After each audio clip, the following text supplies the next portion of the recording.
जय हिंद दोस्तों, स्वागत है आप सभी लोगों का फिर से आज एक नए वीडियो में। हम लोग दोस्तों फंडामेंटल राइट्स मूल अधिकार तक अच्छे से पढ़ चुके थे। प्रियम्बल पढ़ लिया था, प्रस्तावना पढ़ लिया था और फंडामेंटल जो राइट है मूल अधिकार वो हम लोगों ने पढ़ लिए थे। आज हम लोग पढ़ेंगे राज्य के नीति निर्देशक तत्व। इनका भी बहुत ज़्यादा महत्व है हमारे संविधान में, भारत की राजनीति में, भारत की राजनीतिक व्यवस्था में, भारत के लोकतंत्र में इनका बहुत ही ज़्यादा योगदान है। इसीलिए इनका नाम ही दिया गया है। ये शासन, इनको कहा जाता है ये शासन के, देश के शासन के लिए ये मूलभूत है। इनको क्या कहा गया है? ये मूलभूत है किसके लिए? देश के शासन के लिए।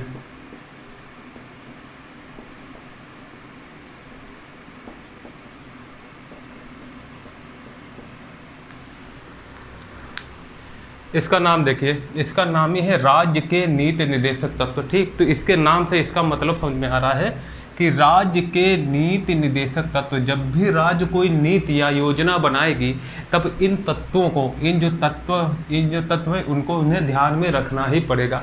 मतलब कि ये जो तत्व हैं राज्य के नीति निर्देशक, ये राज्य की नीति बनाने में उन्हें निर्देश करते हैं, उन्हें बताते हैं कि जब भी आप कोई नीति बनाएं तो इन तत्वों का ध्यान रखें। ये जो तत्व हैं ये जनता के कल्याण के लिए है, जनता के कल्याण के लिए संविधान में रखे गए। अब आप लोग सवाल करेंगे कि जब ये इतने ही ज़रूरी थे तो इन्हें फंडामेंटल राइट्स में क्यों नहीं रख दिया गया, मूल अधिकार क्यों नहीं बना दिया गया, मूल अधिकार की जगह क्यों नहीं दी गई? क्योंकि ये प्रकृति में क्या है, ये प्रकृति में न्यायोचित नहीं है, गैर न्यायोचित है ना। ये देखिए कहाँ, ये प्रकृति में क्या है, ये प्रकृति में गैर न्यायोचित है। इनके उल्लंघन में या इनके हनन पे हम लोग जो हैं वो कहाँ, कोर्ट में नहीं जा सकते। ठीक, अब ऐसा क्यों किया था संविधान निर्माताओं ने? भैया संविधान निर्माताओं ने क्या किया, शुरू में जो फंडामेंटल राइट्स है हमारे, मूल अधिकार जो हैं, उसे तो उन्होंने बना दिया क्या, मूल मतलब उन्हें तो मूल अधिकार में रखा कि ये न्यायोचित होंगे जो मूल अधिकार है। लेकिन राज्य के नीति निर्देशक तत्वों को इसलिए न्यायोचित नहीं रखा, गैर न्यायोचित बनाया, क्योंकि शुरू में हमारे देश का विभाजन हुआ था। ठीक, देश को आज़ादी मिली थी, फिर उसके बाद विभाजन हुआ, पाकिस्तान अलग हुआ, तो उस समय जो देश की आर्थिक जो व्यवस्था थी बहुत ढीली थी। तो अगर इसको न्यायोचित बना दिया जाता, डीपीएसपी को भी न्यायोचित बना दिया जाता, तो शासन चलाने में, देश का शासन चलाने में बहुत दिक्कतें होती, सब लोग अपने अधिकार के हनन में सीधा कोर्ट पहुंच जाते। इसलिए क्या किया गया, संविधान जो बुद्धिजीवी थे जिन्होंने हमारा संविधान बनाया, उन्होंने क्या किया, उन्होंने इसे गैर न्यायोचित की प्रकृति में रख दिया। गैर न्यायोचित इसलिए क्योंकि भैया देखिए, जो राज्य है जब ये नीति बनाएगी, अपनी नीति बनाएगी, तो इन निर्देशों का पालन करेगी। उसे करना ही पड़ेगा कि अगर उससे दोबारा चुनाव जीतना है, क्योंकि जनता इतनी तो मूर्ख नहीं है, जनता तो पढ़ी लिखी है। जनता को ये तो पता रहेगा कौन उसके भले के लिए कर रहा है, कौन उसकी खराबी के लिए काम कर रहा है। ठीक, मतलब कौन इसके भले के लिए ज़्यादा काम कर रहा है और कौन कम कर रहा है। खराब तो कोई काम नहीं करेगा वैसे। अब देखिए, राज्य के नीति निर्देशक तत्व जो हैं उनको कहाँ रखा गया है, उनको भाग 4 में 36 से 51 में रखा गया है ना। तो ये पहला क्वेश्चन तो यही आ जाएगा, ये भाग 4 में कहाँ से कहाँ तक, 36 से 51 तक रखा गया, याद रखना। और जो आर्टिकल 36 में राज्य की वही परिभाषा दी गई है जो फंडामेंटल राइट्स में आर्टिकल 12 में दी गई थी। ठीक, ये याद रखना। फिर दूसरा क्वेश्चन आ जाएगा कि ये कहाँ से लिए गए हैं। ये दोस्तों लिए गए हैं आयरलैंड से। कहाँ लिए गए हैं? अपने भारत में आयरलैंड से लिए गए हैं, लेकिन आयरलैंड ने कहाँ से लिया? स्पेन से। ठीक, तो हमको ये याद रखना है कि नीति निर्देशक तत्व कहाँ से लिए गए हैं अपने देश में? आयरलैंड से लिए गए हैं। अब देखिए इसके बाद क्या क्वेश्चन बनेगा, इसका उद्देश्य क्या है? इसको डीपीएसपी पे कहते हैं, directive principle of state policy, मतलब इंग्लिश में कहते हैं directive principles of state policy. अब ये देखिए इनका उद्देश्य क्या है। इनका उद्देश्य है लोक कल्याणकारी राज्य, ना कि पुलिस राज्य। मतलब जो राज्य है वो लोक कल्याणकारी, लोगों के कल्याणकारी, मतलब लोगों के लिए कल्याणकारी राज्य बनाना, जो लोगों का कल्याण करे, ना कि पुलिस राज्य, जैसा कि अंग्रेजों के शासन में था। अंग्रेज क्या कर रहे थे, वो अपना भला देख रहे थे। जनता का कल्याण हो रहा है, जनता खुशी है, दुखी है, कुछ नहीं, उन्हें तो बस नोचना था। यहाँ से जितना से ज़्यादा हो सके निकाल के सब सोना चांदी जितना भी धन संपदा थी इंडिया की, वो ले जाके अपने देश में ले जाना था। वो यहाँ खाली बिजनेस के ही तरीके से आए थे। बिजनेस कैसा? लूटने वाला, है ना, खाली लूट लो, उसी हिसाब से आए थे, ना कि एक उनका शासन जो था बहुत ही निगेटिव वे में था, है ना।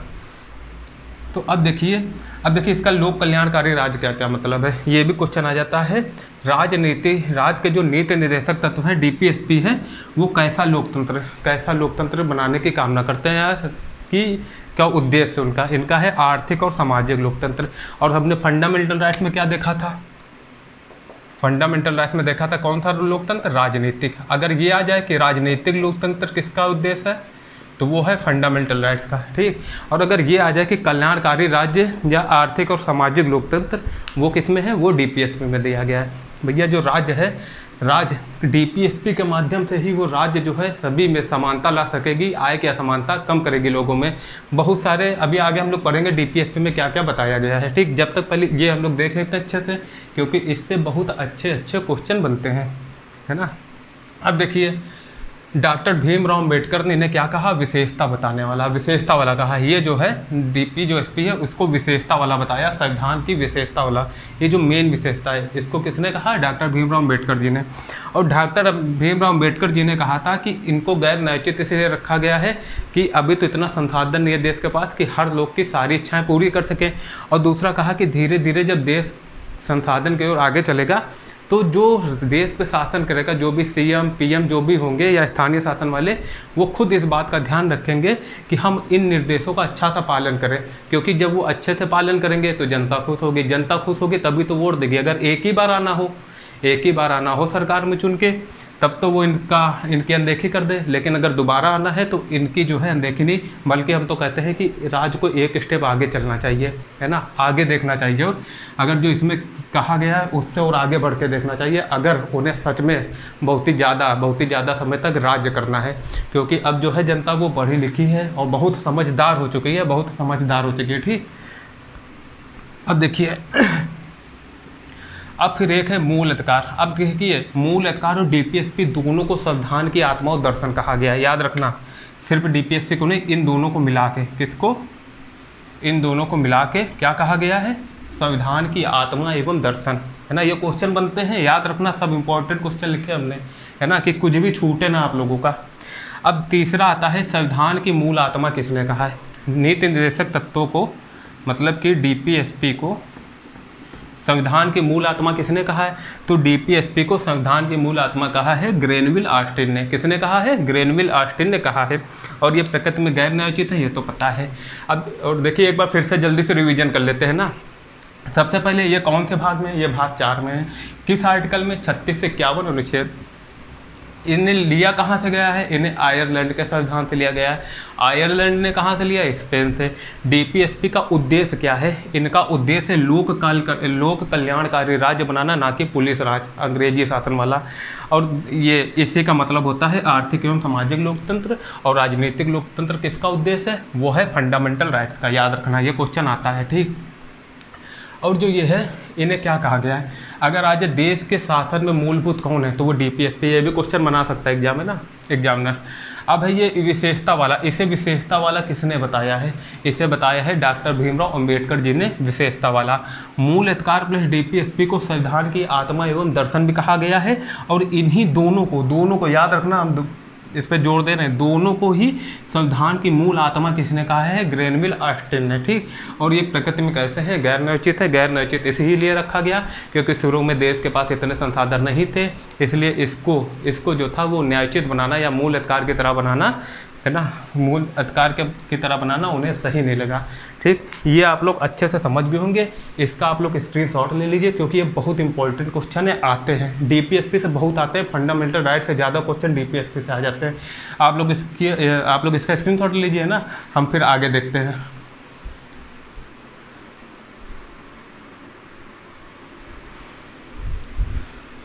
अब दोस्तों हम लोग देखेंगे जितने भी अनुच्छेद हैं डीपीएसपी से लेकर ना, उसको बहुत अच्छे से समझेंगे, है ना, क्योंकि इससे डायरेक्ट सवाल पूछे जाते हैं।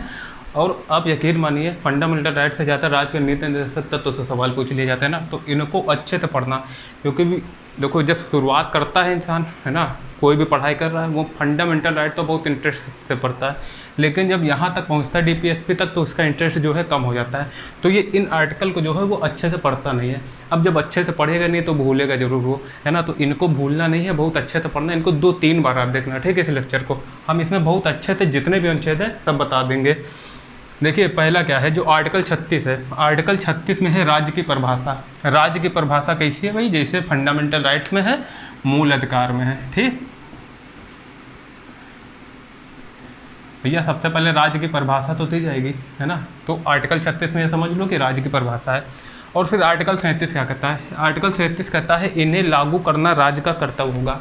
मतलब सामाजिक जो है, सामाजिक सद्भावना बनाने के लिए इन्हें लागू करना जो है वो राज्य का कर्तव्य होगा। ठीक, कर्तव्य होगा, याद रखना। ये राज्य पर जो है, राज्य पर भारित नहीं है, या राज्य पर भारित नहीं है, समझ गए ना आप लोग।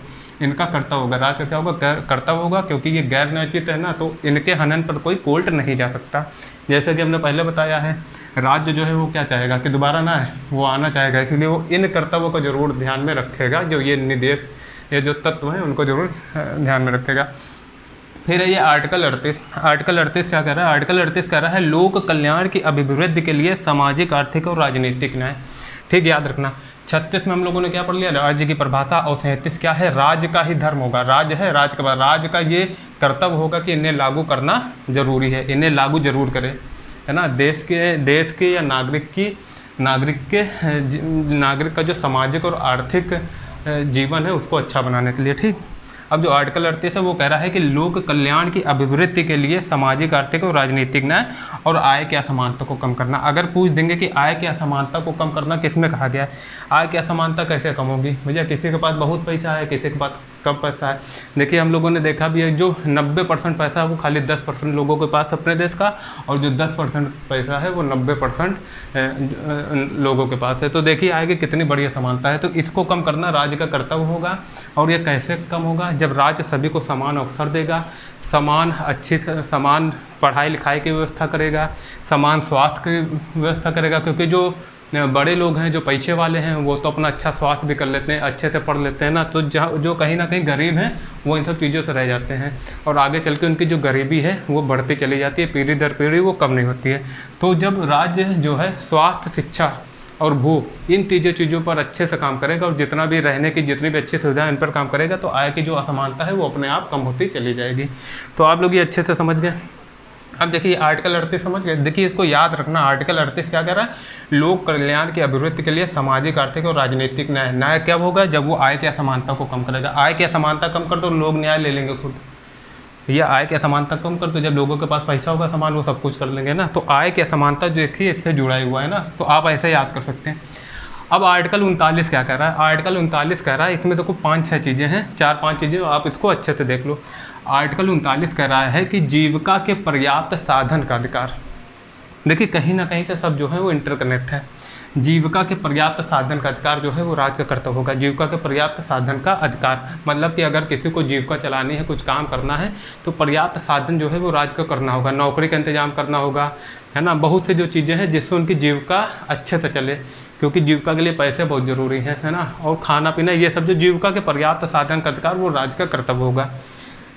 दूसरा है भौतिक संसाधनों का संवितरण। जितने भी भौतिक संसाधन उनका समान वितरण करेगा, तभी राज्य जो है वो बस चलाती है जिसमें लोग जा सकें, है ना। अब जो पैसे वाले हैं वो क्या करेंगे? वो तो खरीद लेंगे, लेकिन अब हम लोग को दूर जाना तो क्या है, हम लोगों के लिए ट्रेन है, बस है, जल से जाना है तो नाव है, बोट है, ऊपर से जाना हवाई जहाज़ है ना। प्राइवेट जेट तो हम लोग ले नहीं सकते हैं, है ना। तो भौतिक संसाधनों का समान वितरण। संकेंद्रण रोकना।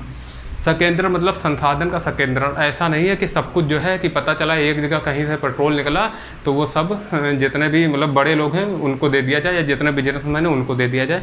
राज्य का कर्तव्य होगा कि वो सबको समान रूप से बांटेगा, है ना। कहीं भी संकेंद्रण नहीं करेगा, किसी एक के पक्ष में नहीं करेगा। मतलब कि जो राज्य है वो विभेद नहीं करेगा। ठीक, अब ये जो चौथा है वो समान कार्य के लिए समान वेतन, है ना। ये जो चौथा है समान कार्य के, मतलब कि ये है पुरुष और स्त्री को लेके, किसको? मेल और फीमेल। राज्य जो है वो समान कार्य के लिए समान वेतन का, क्योंकि आजकल जो है हमारे समाज में अभी भी जो है स्त्रियों को, लेडीज़ को या लड़कियों को जो है अभी भी जो है लड़कों से कम आंका जाता है, जो कि एकदम गलत बात है। क्योंकि आप जब दबा के रखोगे, किसी को दबा के रखोगे, उनको मौका नहीं दोगे, तो वो कम तो आप समझोगे ही। और ये प्रकृति, ये जो है शुरुआत से एक रूढ़िवादी धारणा बनी हुई है। क्योंकि अब देख लो, हमने UPSC में भी देखा, टॉप 5 में देख लीजिए, सबसे ज़्यादा कौन है? लड़कियाँ ही हैं। लड़कियाँ कम नहीं है लड़कों से, बस फ़र्क इतना है कि उन्हें जो है वो समान अवसर नहीं दिए जाते हैं। देखिए यहीं पर समान कार्य के लिए समान वेतन कहीं मिलता है? आप कहीं किसी भी कंपनी में चले जाइए, जितनी जो जितनी सैलरी एक मेल की होगी उतनी फीमेल की नहीं होती है ना, बहुत सी जगह में ऐसा। यहाँ तक कि और ऐसा किस लिए है, उन्हें जो है पुरुषों से कम आंका जाता है। ये एक रूढ़िवादी धारणा बनी हुई है, लेकिन अब जो है समाज बदल रहा है। जब धीरे धीरे इनको मौका मिल रहा है तो ये अपने आप को प्रूव कर पा रही हैं और जितने भी पुरुष हैं उनसे आगे निकल रही हैं। अब पाँचवा है कर्मकारों का स्वास्थ्य। भैया कर्मकारों का जो स्वास्थ्य, अगर कोई फैक्ट्री है या किसी काम की जगह है, वहाँ कर्मकारों के स्वास्थ्य की अच्छी व्यवस्था हो, उनके स्वास्थ्य में कोई प्रतिकूल प्रभाव ना पड़े, उन्हें बलात् श्रम से रोका जाए या ख़त्म ही कर दिया जाए। क्योंकि जो बलात् श्रम है वो हमने पढ़ा है आर्टिकल 23 और 24। आर्टिकल 23 में शोषण के विरुद्ध अधिकार में हमने क्या पढ़ा है, आर्टिकल 23 में बलात् श्रम की बात कही गई है। ठीक, तो याद रखना है किस में कही गई है, आर्टिकल 23। ये एक फंडामेंटल राइट्स है ना, तो ये जो है इसको रोकना ही पड़ेगा। रोकना मतलब ख़त्म करना ही पड़ेगा। हालांकि अभी भी बहुत जगह होता होगा, है ना, लेकिन है एक हिसाब से फंडामेंटल राइट ही, इसको ख़त्म करना होगा। और बालकों के स्वास्थ्य का भी ध्यान रखना पड़ेगा, ये राज्य का कर्तव्य होगा। ये आप लोग अच्छे से समझ गए। जल्दी से एक बार इतना रिवीजन कर ले। 36 में राज्य की परिभाषा, 37 में इन्हें लागू करना राज्य का कर्तव्य होगा।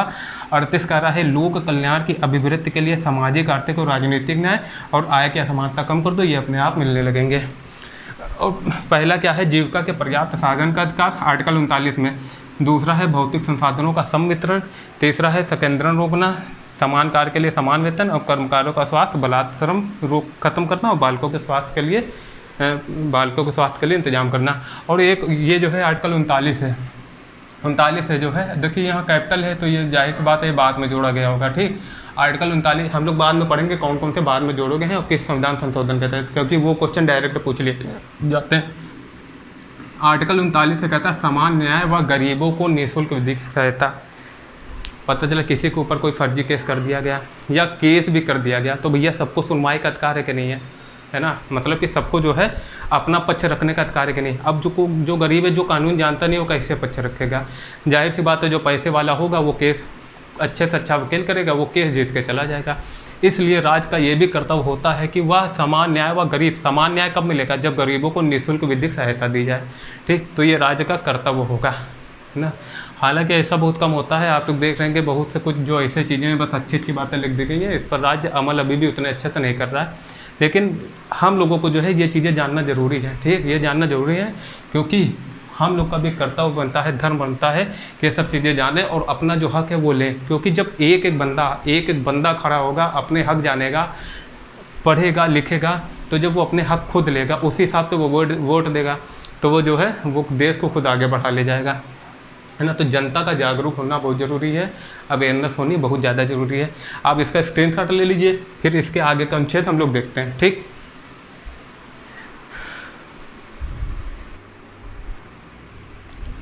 अब दोस्तों आगे देखते हैं हम लोग क्या देखेंगे, आर्टिकल 40। ठीक, 39 तक हो चुका था, अब देखेंगे आर्टिकल 40। आर्टिकल 40 में देखिए ग्राम पंचायतों का गठन है। किसकी बात की गई है, ग्राम पंचायतों का गठन। अब ये बताइए ग्राम पंचायत जो है इसकी सबसे ज़्यादा जो है सिफारिश किसने की थी या कौन चाहता था कि जो एक स्थानीय स्वशासन हो, है ना, एक जो त्रिस्तरीय जो प्रणाली है शासन की वो होनी जरूरी है। वो किसकी वो चाह थी, है ना, वो थी गांधी जी की। तो जो हमारे नीति निर्देशक सिद्धांत है इनको 3 में बांटा गया है, एक है समाजवादी सिद्धांत, एक है गांधीवादी सिद्धांत और तीसरा उदार बुद्धिजीवी सिद्धांत। ठीक, उदार बौद्धिक सिद्धांत। तो देखिए इसके पहले जो हम लोगों ने पढ़ा है, ठीक, जितने वो थे समाजवादी सिद्धांत। अब जो ये है, ठीक, इसमें जहाँ जहाँ हमने पहले वाले सब समाजवादी हैं जो इसके पहले पढ़ा है। अब जहाँ जहाँ गांधीवादी सिद्धांत है उसके आगे हमने जी लिख दिया, जहाँ समाजवादी है उसके आगे हमने समाजवादी सिद्धांत लिख दिया है। ठीक, तो अब देखिए गांधीवाद सिद्धांत क्या कहता है, वो कहता है ग्राम पंचायतों का गठन। ये कौन सा है, आर्टिकल 40। याद रखना आर्टिकल 40 क्या कह रहा है, ग्राम पंचायतों का गठन। और आर्टिकल 41 क्या कह रहा है, आर्टिकल 41 कह रहा है काम शिक्षा पाने का अधिकार। यह जो काम है, काम पाने का भी अधिकार है। ठीक, शिक्षा पाने का अधिकार है। अब ऐसा तो नहीं कि आपको काम नहीं मिलेगा तो आप लड़ जाओगे सरकार से, कहोगे कि हम दो, ये हमारा हक है। ये इसीलिए इन सब चीज़ों को राजनीतिक जो ये जो DPSP इसके तहत रखा गया है ना। हालांकि अब जो शिक्षा पाने का अधिकार है इसको जो है आर्टिकल 21A के तहत 86वां संविधान संशोधन 2002 के तहत मौलिक अधिकार बना दिया गया। लेकिन कहाँ तक, 14 वर्ष के बच्चों की आयु तक। ठीक, उनको जो है वो शिक्षा पाने का अधिकार है। अब आर्टिकल 42 कह रहा है काम की न्याय संगत व मानवोचित दशाएं तथा प्रसूति सहायता को बंद। जहाँ भी किसी को काम करना होता है वहाँ पर न्याय संगत दशाएं होती हैं। आप देखते होंगे वहाँ पर जो है फायर वाला लगा रहता होगा, आग बुझाने वाला जो यंत्र है ना वो लगा रहता है दशाएँ रहती है मानवीय चीज़, दशाएँ वहाँ होनी चाहिए समय समय पर, आसपास जो है वहाँ एम्बुलेंस जो है वो आ जानी चाहिए। प्रसूति सहायता का प्रबंध जो है ये राज का धर्म है, राज का धर्म है, ऐसी जगह पर ये होना चाहिए। कर्तव्य है राज का, हालांकि है कर्तव्य, ठीक, मूल अधिकार में नहीं है ये भी। फिर आर्टिकल 43, हालांकि इसको तो मूल अधिकार बना ही देना चाहिए। अब है आर्टिकल 43, सभी कर्मकारों के लिए निर्वाह मजदूरी शिष्ट जीवन स्तर। भैया जो वो निर्वाह कर सके अपना जीवन, ऐसी मजदूरी होनी चाहिए जितने भी कर्मकार हैं। इसीलिए जो राज्य है वो एक न्यूनतम मजदूरी जो है वो तय करता है। फिर उसके बाद है श्रेष्ठ जीवन स्तर तथा सामाजिक और सांस्कृतिक अवसर। अब आप देखिए, आप इसकी प्रकृति से लग रहा है ये समाजवादी का काम है ना, तो आप लोग खाली देख के भी बता सकते हैं ये समाजवादी सिद्धांत है। डायरेक्ट आ जाता है इसमें से कौन सा जो नीति निर्देशक सिद्धांत है वो समाजवादी है, कौन सा गांधीवादी है, तो ये समाजवादी है। अब देखिए, ग्रामीण क्षेत्रों में कुटीर उद्योगों को प्रोत्साहन। ये ग्रामीण जो है, ग्रामीण क्षेत्र को गांधी जी ने कहा था देश तब विकास करेगा जब तक गांव विकास नहीं करेगा तब तक देश विकास नहीं कर सकता। इसलिए देश के विकास के लिए जरूरी है गांव का विकास करना। इसलिए देखिए, ग्रामीण क्षेत्रों में कुटीर उद्योगों को जो प्रोत्साहन है उसको गांधीवादी सिद्धांत के अंतर्गत रखा गया है। फिर आर्टिकल 43 है। आर्टिकल 43 है क्या कह रहा है, उद्योगों के प्रबंध में कर्मकारों के भाग लेने के लिए कदम उठाना। जहां ग्रामीण से जो जुड़ा था वो तो गांधीवाद हो गया, अब ये समाजवादी है सभी के लिए, इसलिए ये समाजवादी सिद्धांत में आ गया कि भाग लेने के लिए कदम उठाना। ठीक, अब इसके बाद है सहकारी समितियों का गठन। सहकारी समिति क्या होती है ना, सहकारी समिति भी एक हिसाब से गांधीवादी लक्ष्य को उजागर कर रही है। ठीक, तो ये जो है सहकारी समिति ये किस में आ जाता है, गांधीवादी सिद्धांत में। और याद रखना है जो आर्टिकल ये है 43 भी, और ये जो आर्टिकल 43 है कहाँ गया, हाँ ये 43 है, ये दोनों बाद में जोड़े गए हैं ना, क्योंकि जो कैरेक्टर से लिखा रहता है वो बाद में जोड़ा जाता है, इसलिए हमने ए और बी का खाने लिखा, ए और बी लिखा है कि आप लोग समझ जाएं। ठीक है, आपको इतना समझ में आ गया। अब इसके आगे हम लोग देखते हैं, इतना आप लोग नोट कर लीजिए।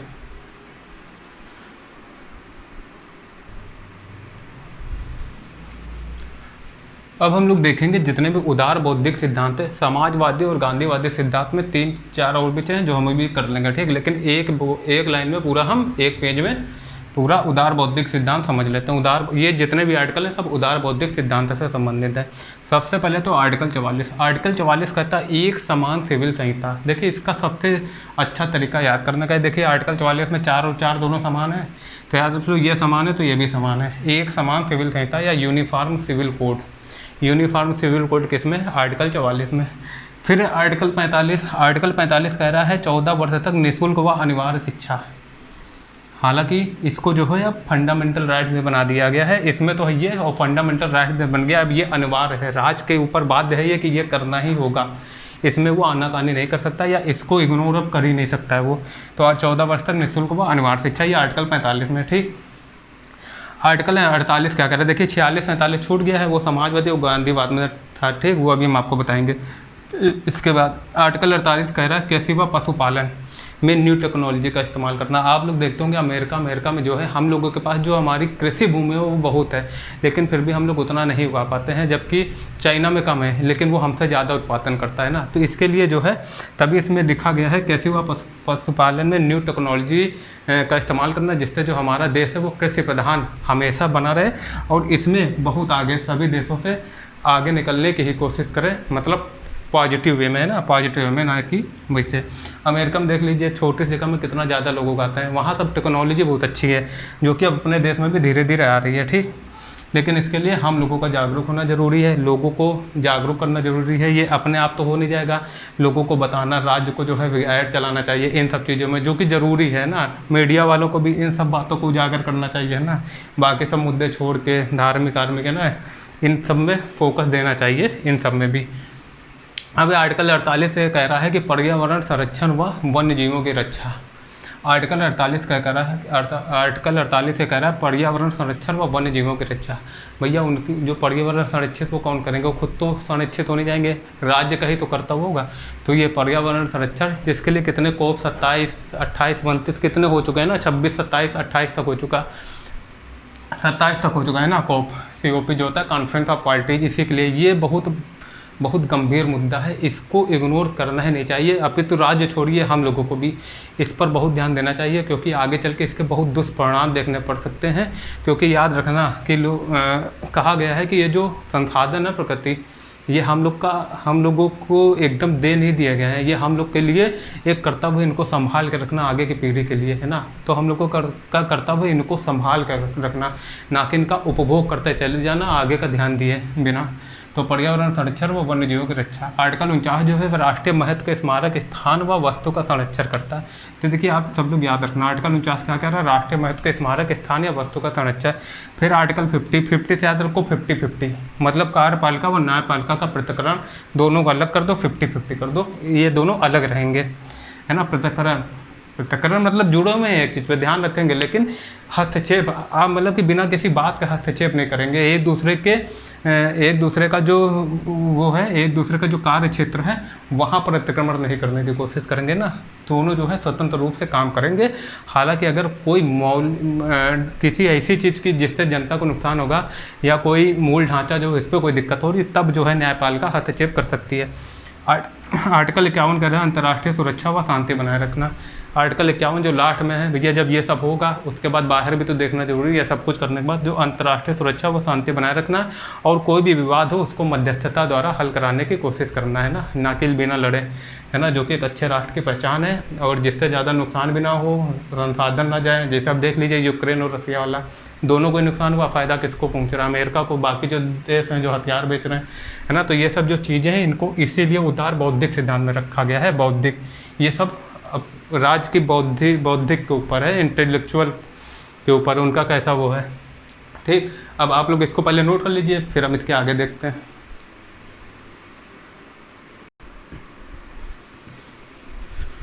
अब दोस्तों हम लोग देखेंगे कि जो रह गए थे हमारे आर्टिकल 46, 47 और 48, ठीक।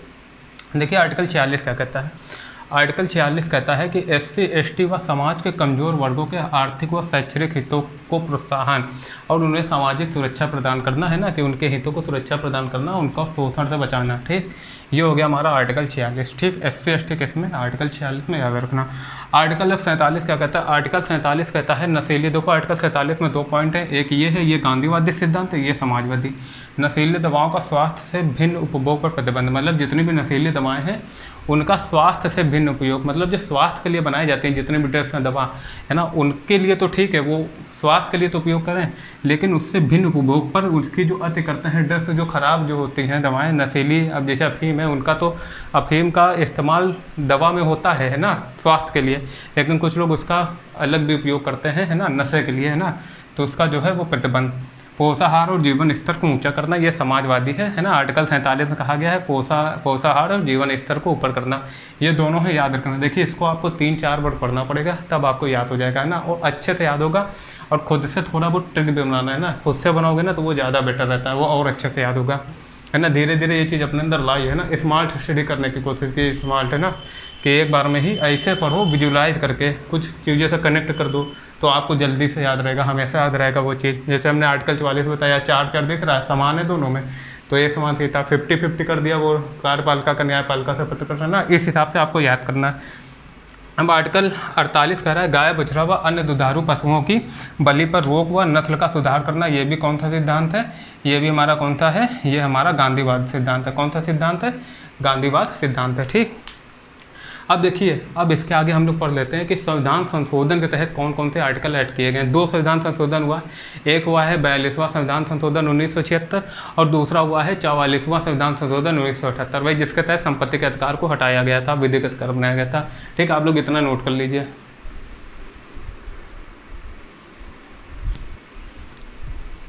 अब दोस्तों हमारा ये लास्ट रह गया है ना, इसको अच्छे से समझ लेते हैं, फिर आज ही आपका टॉपिक खत्म हो जाएगा और कल से हम लोग पढ़ेंगे, कल पढ़ेंगे हम लोग फंडामेंटल ड्यूटीज, मूल कर्तव्य के बारे में, ठीक, जो कि 51 का के अंतर्गत जोड़ा गया है। देखिए आर्टिकल 39 क्या कहता है, ये जो है ये है 42वां संविधान संशोधन 1976 के तहत पूछ देगा कौन कौन सा आर्टिकल ऐड किया गया। तो एक तो आर्टिकल 39 में एक पॉइंट ऐड किया गया था, बच्चों के स्वास्थ्य के विकास के लिए अवसरों को सुरक्षित करना, हम लोगों ने पीछे पढ़ा। फिर आर्टिकल 39 है निःशुल्क विधिक सहायता, मतलब समान न्याय और गरीबों को निःशुल्क विधिक सहायता, आर्टिकल 39 से हम लोगों ने पढ़ा था। फिर आर्टिकल 43 है उद्योगों के प्रबंधन में श्रमिकों की भागीदारी सुरक्षित करना, ठीक, ये आर्टिकल 43 के तहत ऐड किया गया।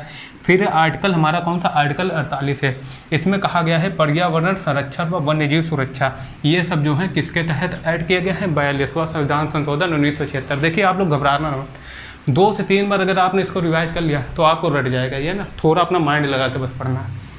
अब है ये जो है 2 संविधान संशोधन और किए गए। एक है 44वां संविधान संशोधन 1978, इसके द्वारा आर्टिकल जो 38 है, आर्टिकल 38 को जोड़ा गया। आर्टिकल 38 में क्या था, प्रतिष्ठा, मतलब कि समाज में आय की असमानता, आय, प्रतिष्ठा और सुविधाओं में अवसर की जो असमानता है उसको कम करना, ठीक, उसमें जो है अवसर की असमानता को कम करना, ठीक, ये था आर्टिकल 48।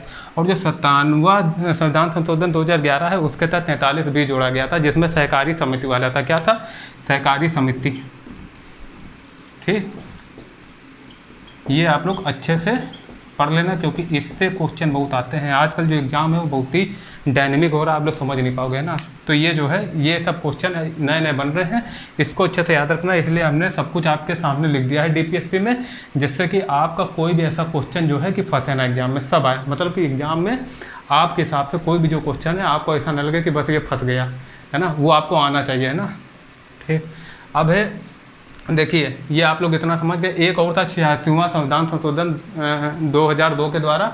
इससे जो आर्टिकल 35 में था वो जो आर्टिकल वो 14 साल के बच्चों के लिए निःशुल्क शिक्षा का अधिकार जो था उसको बना दिया गया। अब क्या, आर्टिकल 21 के तहत मौलिक अधिकार, बस उसमें वो मौलिक अधिकार में पूछ लेगा, बाकी इससे जो क्वेश्चन बनेंगे आप लोग इसको अच्छे से पढ़ लेंगे तो आपका एक भी क्वेश्चन छूटेगा नहीं, इससे जो भी आएगा। और इससे एग्जाम में क्वेश्चन आते जरूर हैं, इसलिए बहुत इंपॉर्टेंट टॉपिक है, इसको आप लोग अच्छे से पढ़ना। अब कल हम लोग क्या पढ़ेंगे, कल हम लोगों को पढ़ना है फंडामेंटल ड्यूटीज, मूल कर्तव्यों के बारे में। धीरे धीरे देखिए, अगर आप इससे जुड़े रहेंगे हमसे तो हम ऐसे हिसाब से आपको पढ़ाएंगे कि आपका जो क्वेश्चन है वो छूटेगा नहीं एग्जाम में। आपको जितने भी इंपॉर्टेंट पॉइंट है ना वो सारे कवर कर देंगे ना, हम ऐसे पढ़ा ही रहे हैं। और आगे चल के जिसको यूपीएससी पीसीएस है ना इसके लिए पढ़ना है ना, उसके लिए हम अलग से पढ़ाएंगे, डीप में जाके पढ़ाएंगे ना, तो वो बहुत अच्छे समझ में आएगा। लेकिन उसके लिए थोड़ा एक बार डिजिटल बोर्ड आ जाए तो हम आपको अच्छे से पढ़ा देना। देखिए हम लिख रहे हैं ना, आप लोग भी लिखिए जरूर, लिखना जरूर, लिखिए ज़रूर, जो भी पढ़ना उसको लिखने की आदत डालिए, लिखने की आदत बहुत अच्छी होगी, है ना, उससे आपको और अच्छे से याद रहेगी चीज़ें, है ना। तो लिखिए ज़रूर, आलस मत करिए, आलस छोड़ दीजिए, आपको नौकरी जल्दी मिल जाएगी। सिंपल सी बात है, आलस और बहाना बनाना ये छोड़ दो, आपको जल्दी से नौकरी मिल जाएगी, ठीक। अब आज के लिए इतना ही। आई होप आप लोगों को ये जो लेक्चर है अच्छा लगेगा। और धीरे धीरे हम भी सुधार कर रहे हैं कि हम बहुत अच्छे से आपको और पढ़ाएं ना। अभी शुरुआत है तो आप लोग समझ सकते हैं, अभी आप लोग सपोर्ट कीजिए, बाकी हम आपका जो सपोर्ट है वो हमेशा करते रहेंगे, कभी भी नहीं छोड़ेंगे, ठीक है। फिर आज के लिए इतना ही, है ना। जय हिंद, धन्यवाद। अच्छे रहिए, खुश रहिए, घर में सभी को खुश रखिए, लोगों के साथ अच्छे से बिहेव कीजिए, है ना। और सबसे पहले नौकरी लीजिए, उसके बाद सब कुछ आपके आगे पीछे सब खुद ही बदल जाएगा, ठीक। धन्यवाद।